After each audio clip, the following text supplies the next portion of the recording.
Hi, I'm Tom, and in just a moment, I'm going to have our little video presentation on visiting Anchorage, Alaska in the springtime. Why am I doing it in the old bedroom of our youngest kid instead of, at the foot of a glacier wearing a beanie, gloves, scarf, arm around a moose? Because I'm an idiot and I just forgot. So anyway, I just wanted to set up what you're about to see. We visited Anchorage the first week in April, and we kind of put the trip together last minute because we found out we had some points that we had to use or we were going to lose. So we just kind of went for it. So we had less than 2 weeks to prepare. We knew that it was going to be chilly and there'd be snow on the ground, and we did some research on where to go and what to see, and we were there for 5 days, and I think we did a pretty good job. We certainly whetted our appetite for going back. So if you're thinking about going in the off season, it's definitely cheaper, fewer crowds.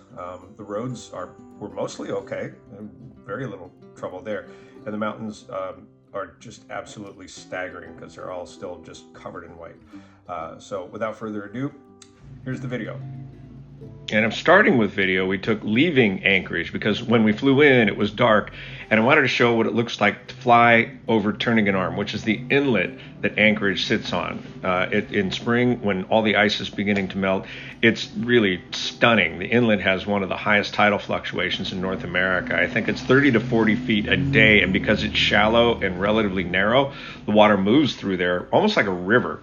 Which I have a good example of coming up. But just seeing it from above, all that ice moving back and forth, in and out, it reminded me of two things: cold plunging and margaritas. And since I hate cold plunging, where's the salt? Also, anytime I'm flying and my wife falls asleep, I like to get video because it makes me laugh. Anyway, we landed in Anchorage around 10 p.m. Great little airport, easy to navigate. In no time at all, we were at the ride-sharing curb where we met the Anchorage Airport welcome wolf. I think her name is Wolf. I'm not positive, though. At any rate, next morning I was up before Vicky, took a walk from our hotel, the Birchwood on 4th Avenue, where the annual Iditarod sled dog race starts ceremonially every year in March. There are a lot of reminders of that. And to be honest, I was a little disappointed in the street that we were on. It's a main drag for Anchorage. It's got federal buildings, police stations, some good restaurants, and there's some other really cool stuff nearby that I'll get to. But there are also a lot of vacant storefronts, some homelessness. We were never bothered by anybody, nor did we ever feel unsafe. But it is a reality everywhere, including Alaska's largest city. Totem pole guy looks cold, doesn't he? And that's because it's still dropping into the 20s at night. There's still snow on the ground. It's the first week in April in Anchorage, for crying out loud. We lucked out, though, with great weather. And my walk that morning dead-ended at something I wish we'd known more about before our trip, the nearly 11-mile-long Tony Knowles Trail. It follows the shoreline of Turnagain Arm.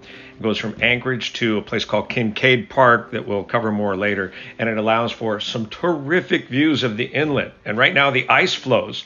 I don't know if this video really does it justice, but the tide is going out. You can see the ice armada just sailing past at probably 5 knots. If it's dead quiet, you can hear the ice bumping into each other, which leads to the nickname locals don't have for it, but should, Bumperbergs. No? Okay, fine.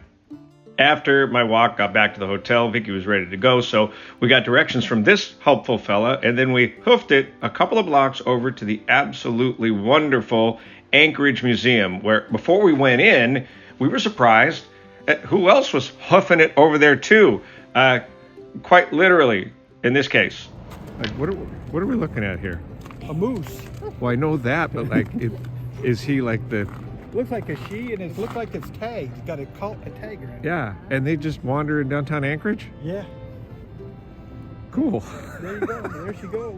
Now, moose in the city, not that uncommon. We saw another eating leaves next to a busy highway, but there's a reason we didn't cross the street to try and pet. It's still a wild animal, and moose in particular can be dangerous. So just marvel at a distance.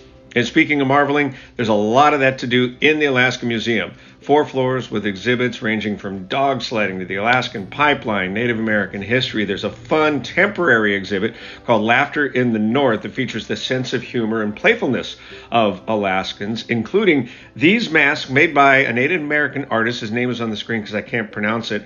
That's Bart Simpson, of course, but that's also David Letterman, Jay Leno, and Conan O'Brien. There's a good story about Conan finding out about his mask and how that made all of the masks famous. Now, like any fine culture, They're not above a good poop joke in Alaska. This one I think is called Snow and Go. That is Raven the Trickster, which basically means he's the animal world's class cut-up. Yes, that's a knife made with a finger. I'm pretty sure that finger's made from wood, but in Alaska, you never quite know.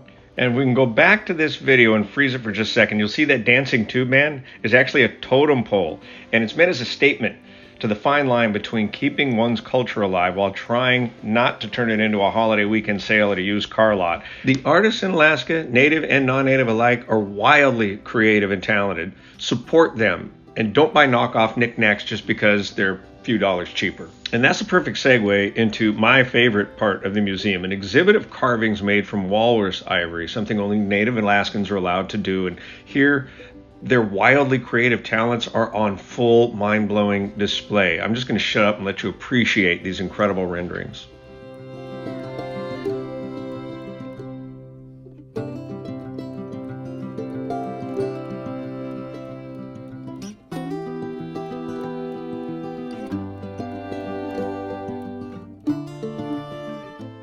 If you finish the museum on the 4th floor, and if the weather's clear, you'll get a stunning view of the Chugach Mountains. Props to the architect who threw in a whole mountain range exhibit for free.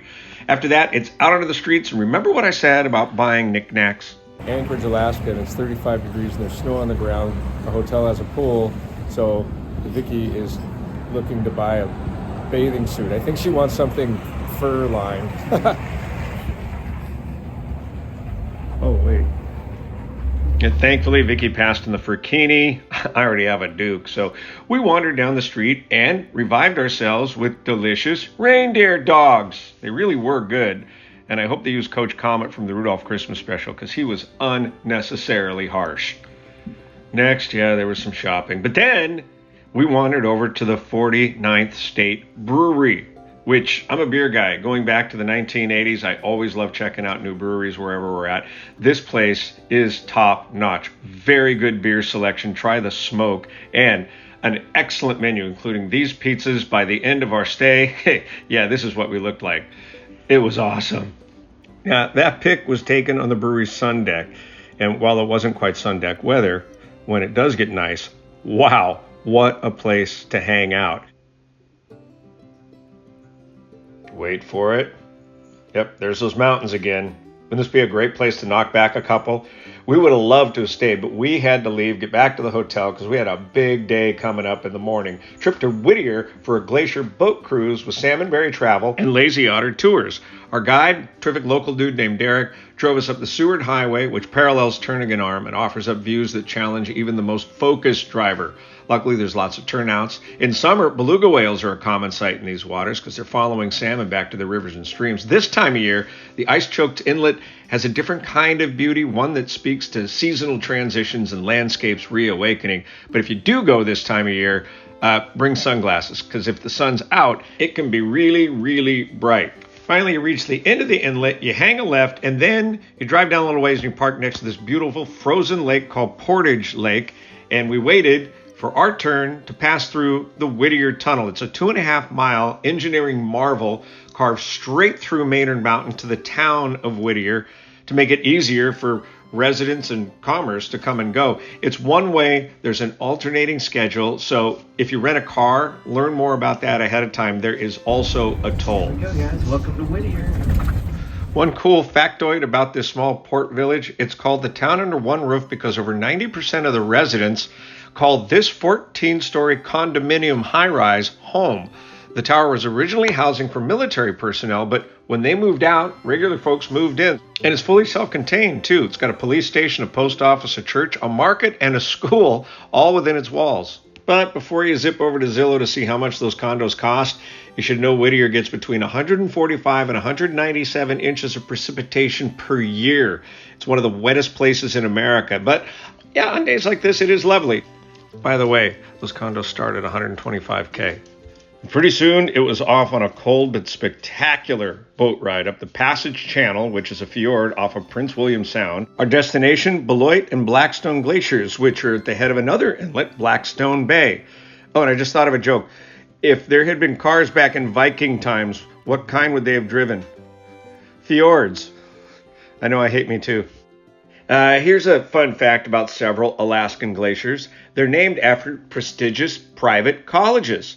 Members of the 1899 Harriman Alaskan Expedition apparently didn't think elite East Coast schools were precious enough already, and so now, along with Beloit, there are glaciers called Harvard, Yale, Columbia, Vassar, Smith, Wellesley, and Bryn-Mawr, or however it's said. I went to a state school. So I got a bunch of little pieces if anybody wants to like grab one. Sometimes people want to taste it. You can taste it if you want to. Like I said, I went to a state school. I'll try nearly anything once. And I apologize for the gnarly close-up. It's startling to me, too. But you know what isn't startling? This. These ancient glaciers are magical, mystical, magnificent, majestic, and I wish contemplative started with an M, but it doesn't. Seriously, seeing these scouring sheets of ice up close, it makes you humble. It makes you sort of realize where we are in the whole order of things, especially if you're lucky enough to see a chunk of it calve into the bay, which we were, but as impossible as it seems, nobody on the boat was taking video when it happened, which if you think about it, is another sign of these glaciers' allure. Now, on the way back from Ivy League Bay, that, by the way, is not its real name. It's actually called College Fjord. We made a stop at one of the several marine parks along the shoreline. This one's called Decision Point and has a lovely little cove, a neat little elevated trail that goes into the woods, and the best cachet of skipping stones I've ever seen in my life. Now, these parks are only accessible by boat. They're great places to drop anchor or pull your kayak up onto the beach. There are water taxis that will bring you out too. Many offer camping. Some even have public use cabins, but obviously check with Alaska Parks for more information on that.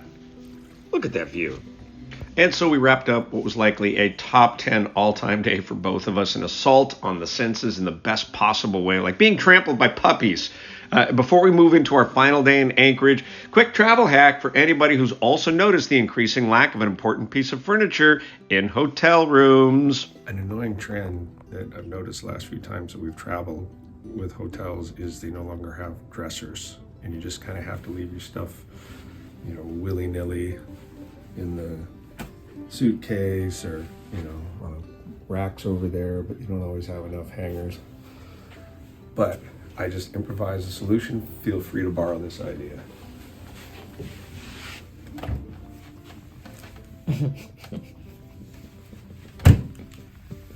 Good day. So with that, we had one more full day. We decided to rent a car and jump back on the Alaska Highway to visit the town of Seward. Before that, though, we stopped in the town of Girdwood and visited the Alyeska Ski Resort. This is Alaska's only ski resort, which is like if there was only one Italian restaurant in Italy, but it's true. It is big, though, with over 1,600 skiable acres and views into the valley below and turning an arm that rival anything that we've seen, and no brag, but we ski around Lake Tahoe. We love the Girdwood Roundhouse, an octagonal structure with 360-degree views that was originally basically a sort of warming hut and a place to maybe grab a quick bite to eat. Now it's a living museum that functions as both a gift shop and 66-year-old testament to the tough old-timers who came to this spot, looked around, and said, yeah, this will someday be a great place for a 300-room lodge, a top-of-the-mountain restaurant, a tram, and a 50,000-square-foot Nordic spa. I'm pretty sure that's what they said. Next, it was back onto the Alaska Highway to visit Seward, a town founded in 1903 to be a railroad terminus and named after Secretary of State William H. Seward, who was the guy that brokered the Alaska Purchase in 1867 from Russia for a stunning 2 cents an acre, which today would be the equivalent to 45 cents an acre. So yeah, Seward managed a heck of a deal no matter what century it happened in. The town is on a beautiful inlet called Resurrection Bay and for decades served as a start and end point for a railroad into Alaska's interior. But on Good Friday, 1964, most of the busy little port town was destroyed by a series of tsunamis that were created by a 9.4 earthquake that also destroyed all or parts of several other Alaskan towns and cities, including Anchorage. In Seward alone, 86 homes were totally destroyed, the harbor was wiped out, and 13 people died. Now, on the day we visited, it was, as you'd expect in early April, very much between tourist seasons and pretty quiet. In fact, I'm a beer guy and was bummed that the town's brewery wasn't going to be opening again for a few weeks. But we walked the mostly empty streets, admiring the colorful murals that were a nice contrast to the monochromatic day that we were there. And finally, we noticed the wonderful Alaska Sea Life Center, an aquarium that features fish, birds, marine mammals, and just about everything else you can think of that lives in Alaska's waters. Somehow we were unaware of the aquarium ahead of time, so it was a super cool surprise and on its own made the drive to Seward worth it. Doesn't that guy look like he belongs on one of those colorful murals back in town? And have you ever seen a seal with the zoomies? There he goes. And there we went, back to Anchorage. And we still had a few hours left on our car rental, so we headed out to Kincaid Park, a fantastic 1,400-acre playground of rolling hills, trees, and over 160 kilometers of groomed trails for skiing, snow biking, or like the day we visited, just a good hike out to a breathtaking view of Cook Inlet.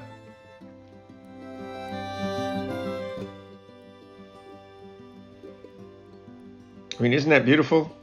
I can only imagine what it looks like in spring and summer, literally. Oh, we finally saw our first non-city moose. See her in there? Way back in there? Behind those two trees? Yeah.